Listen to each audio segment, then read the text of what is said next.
Alright guys, today we're going to do a comparison of the big scooter on the left, so the bigger size scooters, and compared to the smaller, of course, scooters. Both 50cc, basically the same engine, but just, you know, and this box over here is deceiving. That thing's actually just wicked small.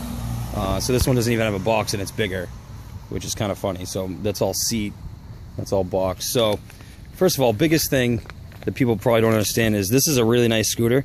This one's mine. That's like a $1,500 scooter, but it's not good for the city because it'll get all banged up.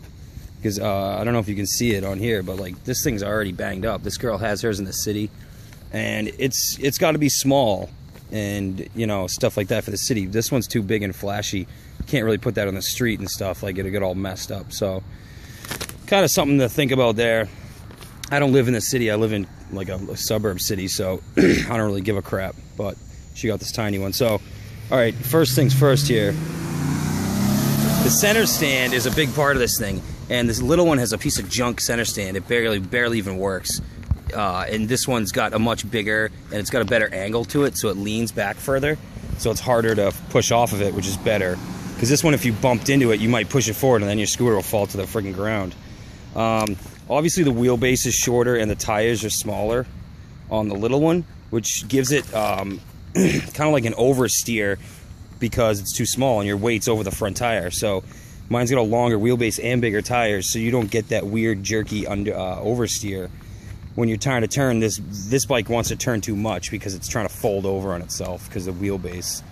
So obviously bigger tires and a longer wheelbase are always going to help you out. I mean, this thing's just teeny tiny.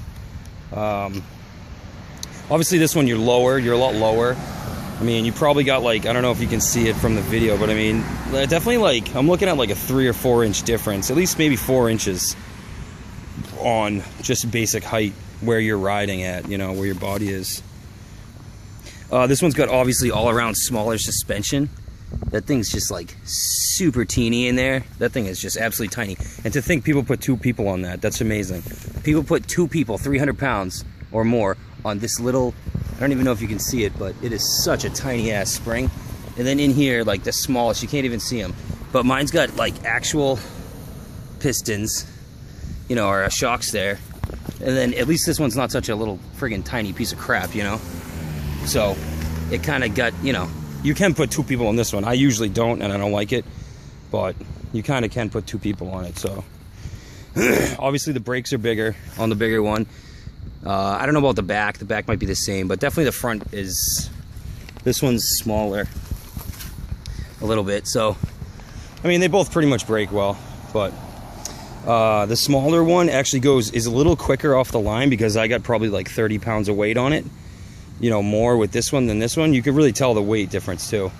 You know, this is a fairly heavy scooter. It is still 50cc, and you don't need to register it and stuff, but it's got a little bit of weight to it.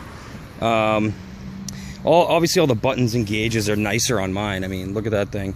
Look at these, you know, they're just chintzy. I don't know if you can see it in the video there, but they're just chintzier little junkers, whereas mine are all like kind of like nice black plastic buttons. And then obviously my mirrors are way better. These come with these friggin' ridiculous mirrors. I don't even know what that is, but mine's got the metal piece, like an aluminum piece with a thing on there. Also, one other thing that doesn't really matter, but the gas tank is on the outside of the seat, whereas my gas tank's on the inside of the seat, right under there. So you have to put your key into that one to get the gas tank open.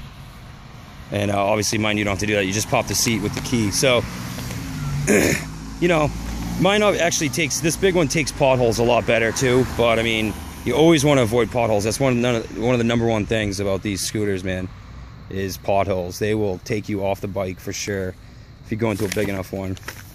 So, you know, you're looking at 1,500 bucks, and then 800 to 900, probably 900 these days. But I mean, obviously money well spent if you got the capabilities. But if you're in the middle of the city, you know, maybe just get that thing, you know, or a little bit nicer one than that, and then you won't worry about banging it up, you know what I mean? So that's pretty much the long and short. Obviously I love mine, and you can see the condition mine's in, and I have 4,000 miles on this bike. almost 4,000 miles on this bike, and this bike only has 800 miles, and it already looks like that. So there's your, you know, there's your city to not so city living. I have a garage for